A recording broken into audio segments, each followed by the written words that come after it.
Hey, we're back. I'm back home in California. My Winterball season is over. Thank you guys for tuning in to this outing breakdown. This is going to be the longest outing of my Winterball season. 11-17 was the outing. We're at RA12, so Haram Bithorn. I think what I have here is the YouTube stream 2.1 innings. So we're just going to watch it. I'll just react to it, kind of give some insights, pitch sequencing insights, mindset insights. Before we dive into this, be sure to reach out to my question platform, therobbyrowshow.com/ask. If you're watching this on YouTube, links will be in the description of this video. If there's anything in particular that comes up throughout, an outing that I'm not touching on within these outing breakdowns, be sure to hit me up on my question platform and we can talk about it. As you can see from the scoreboard, it's cool. They send the video down to the pen here. There's my Sony RX camera. Slow-mo. Unfortunately, I didn't get to hit record because this situation was something that happened really quick. One of those things like, hey, get going, and then boom, you're in. So bases loaded, 2 outs, bottom 6. You can see tight game. So let's go ahead and hit play, and then we'll break it down. 3 a bordo, 2 out. El RA12 ha asumido el comando. 3-2. Ahí pueden ver en pantalla el número 47, el lanzador derecho. Ya está listo el relevista número 47 derecho, importado Robby Rowland. Viene a enfrentarse al hombre que abrió esta entrada. There we go. That works. I love when they say my name. I love when they say my name and when they roll the R.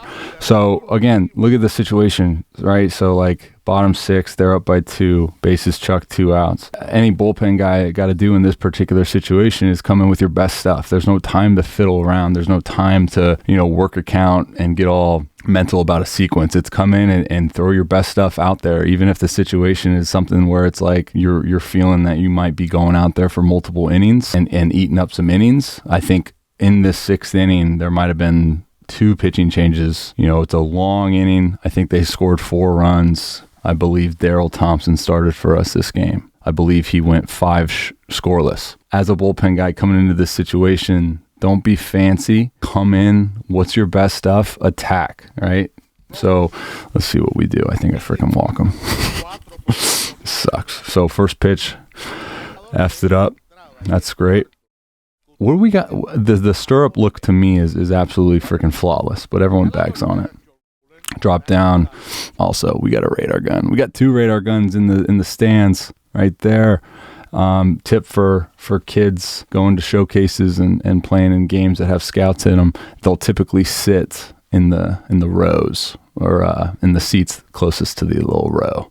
Just to let you guys know. So, all right, 1-1 over the top. What do we got? This thing just skipped, right? Oh, that's a good freaking pitch, though, dude. And this is where I found that drop down. What I found in this Winterball season is that there's more times in which a hitter will do this.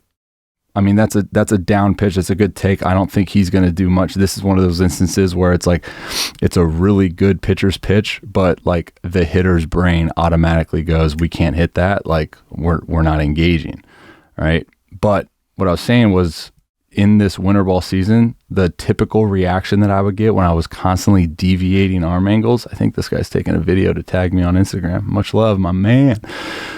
When I'm deviating arm angles like I am, I'm getting more takes like that than engagement.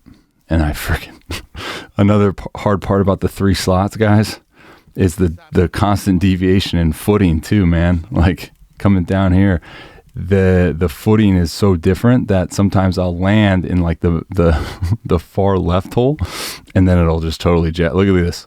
I'm falling. Look at that internal rotation of that right leg. That's hacky sack maneuvering right there. How come I cannot evert my drive leg ankle like that when I pitch? Because that's what we need. That's a strike, right? But this is exactly what I said not to do, right? In this situation, attack. I mean, obviously the intent is to attack. I made some decent pitches, but then, this happens. Make really good pitches and just, it's down. And it's funny because I was a little upset at the time on this particular call, but I think that's a ball. right? Under the knee. He does a good take right there. 3-1. Why is he not freaking caboosing that? But this is one of those situations where, and I think I struggled with this in the past too, where it's like the mindset is attack, attack, attack. And then next thing you know, it's 3-1. And you're like, what's happening? I'm trying to attack and I'm mentally attacking.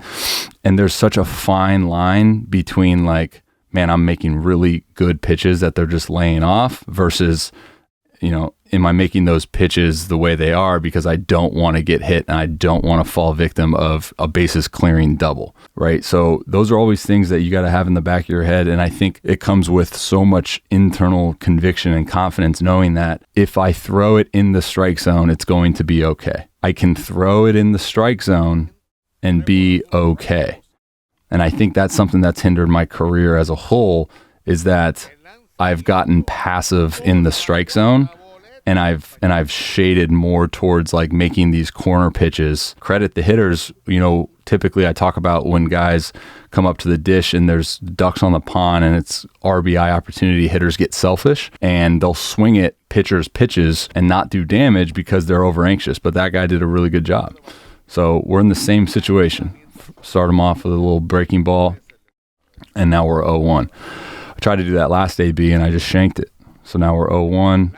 Little drop down subby sink P, and then drop down freaking cut P, and then we go to a little over the top slider. So that's just a good sequence, I think, in terms of just the overall like switching it up of the arm angles and the pitch speeds in general, right? So you're 0-0, you go over the top with a little wrinkle, and we get ahead 0-1, and I think that just sets up the at bat, right? So the last at bat I started 1-0. Right, so then we drop it down. So now I show him something going down, and then now I show him something going down and away, and then now I drop in a bigger breaking ball. Like all those were breaking balls. The shape of them were all a little bit different, and that's extremely effective to have as a pitcher. So in that particular situation, you come in bases loaded, 2 outs. Obviously, in a perfect world situation, you would go, 1 at bat only, no runs. Unfortunately, it was a situation in which you make good pitches, but you just don't get the benefit of the call, and then it's a run scored. People watching this that are, attempting to learn, I think it's exactly what I said before with having the conviction in your offerings in the zone, especially in a situation which bases loaded.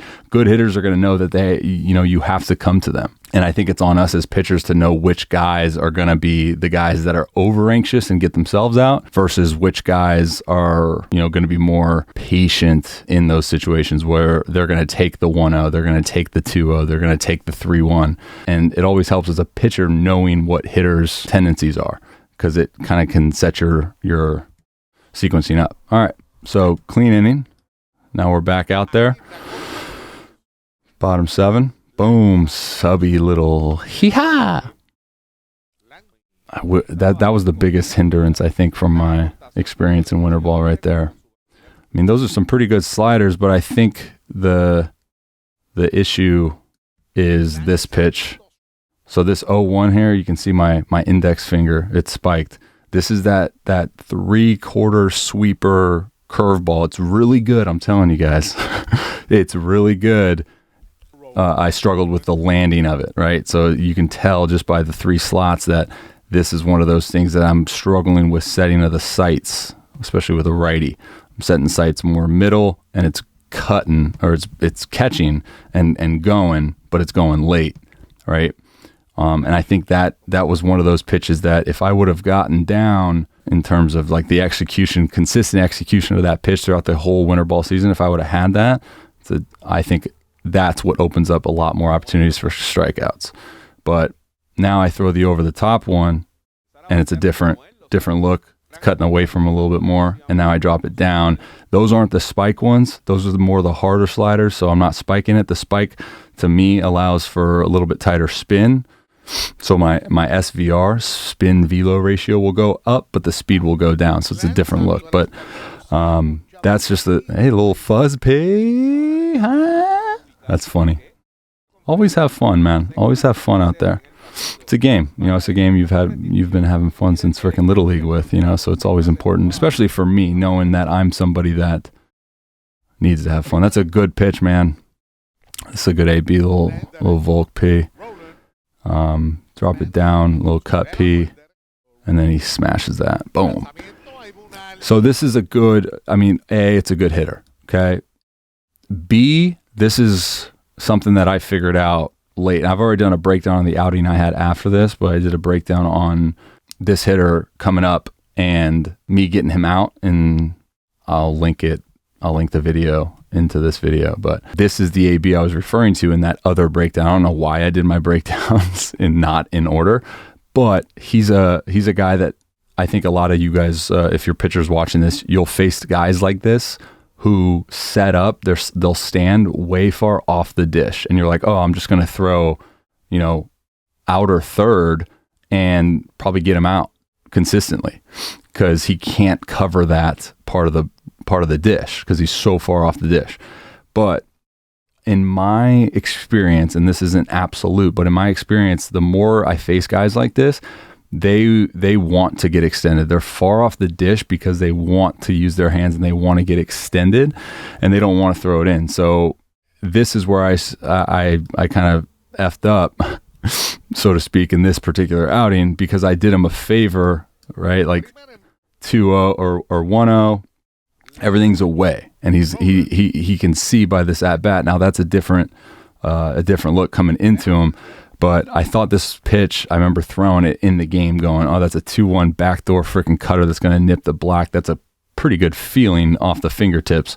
And then boom, right? Like you essentially do him a favor. You let him get extended.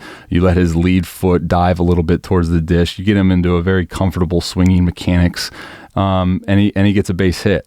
So I think, it's one of those things where the body language, the setup from the hitter, all of these things are kind of painting a picture. Again, my experience might be different than a lot of you guys, but the more times I face guys that stand really far off the dish, your immediate thought goes to, oh, he's an out if I just throw outer third fastballs or outer third cutters or whatever.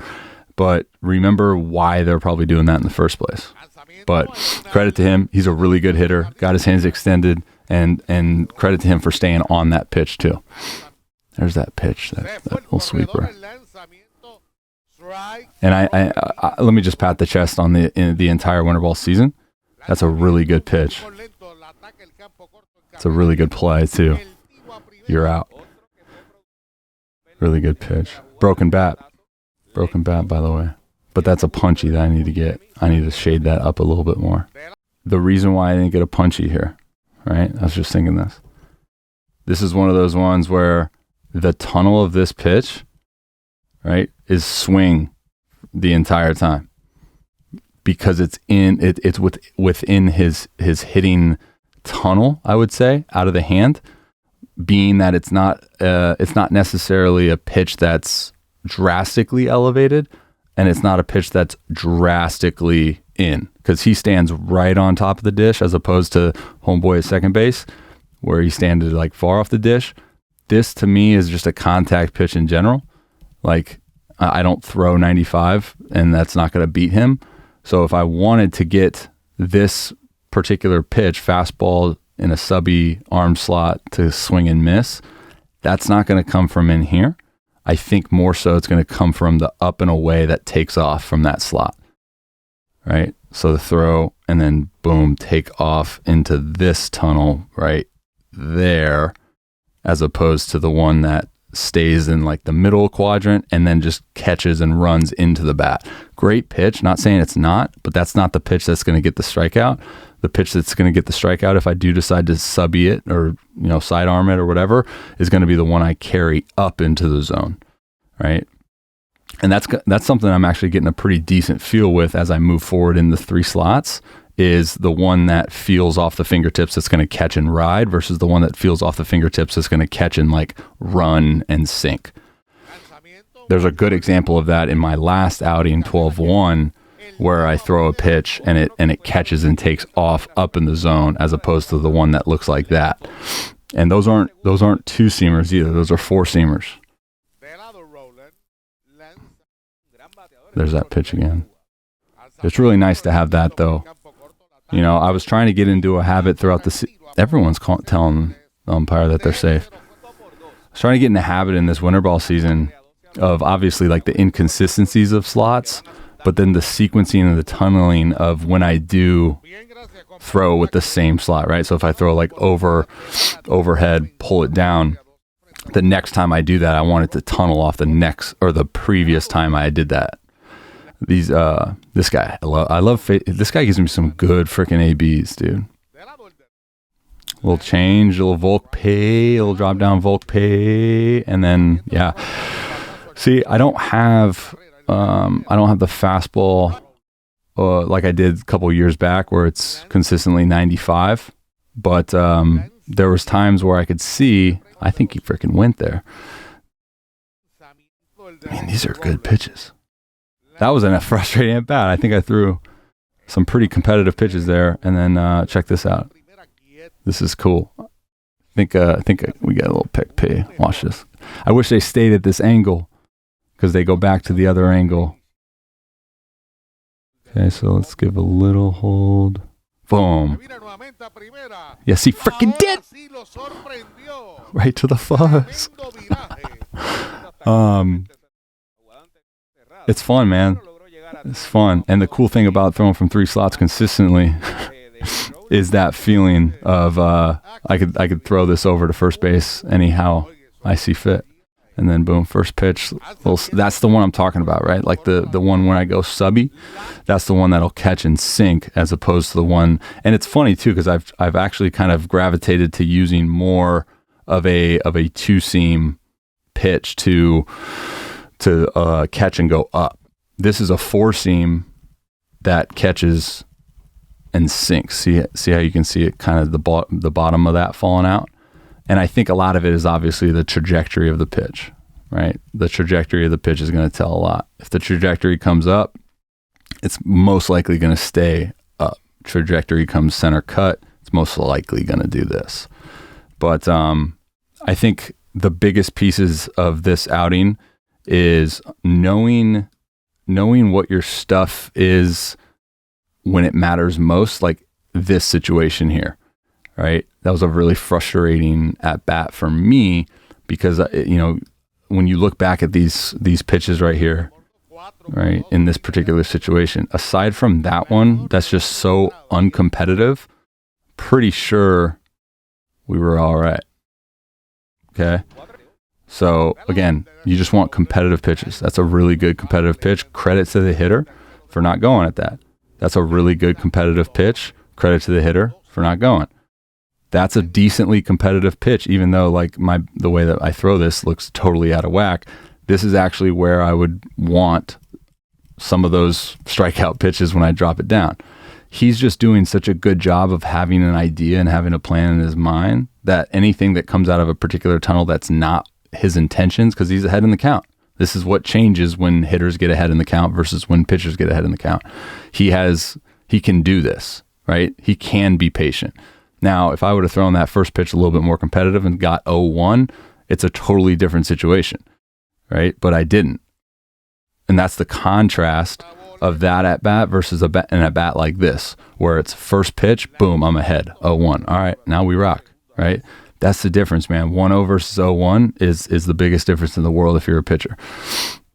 Even like he does a good job there in terms of the take, but as somebody that's very mindful of certain hitters' tendencies, you can see by the way he's very aggressive with that front foot and very aggressive with the rotation of his hips. Like he really wants to swing.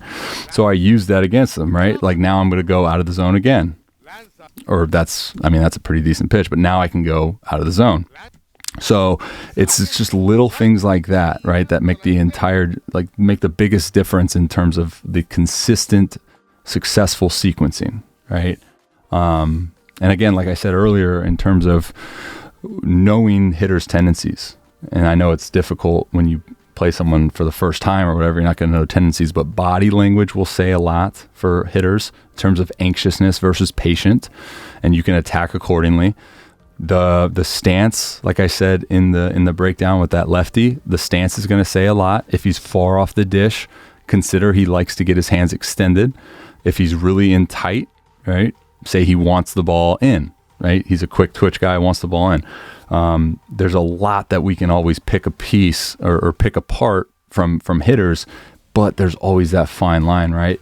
The fine line of like, okay, are we worrying too much externally, meaning like things beyond us, essentially? Are we worrying too much there? Is that worrying externally? Is that getting us away from our game plan? Is it getting us away from our strengths? Because that's going to be the deciding factor on if you're somebody that can be mindful of hitters' tendencies. Because I've met a lot of guys that just go out there and they just like don't pay attention. They don't care. They're going to go out there and they're going to pitch to their strengths, and that's it. And that's great. But always be mindful of what type of guy that you need to be, you know, the most successful version of yourself. That's a funny face. Okay. All right, guys. Much love. As always, appreciate you watching. Shoot me a comment down below if there's any other questions you had on this outing, or if there's anything else you guys want me to break down and talk about. But I think the biggest key point in outings like this is getting ahead makes all the difference in the world. Set yourself up for success by getting ahead, if especially you're someone like me that doesn't have true, wipeout stuff. All right. I gotta go. All right, guys. God bless. Much love. Till next time. See ya.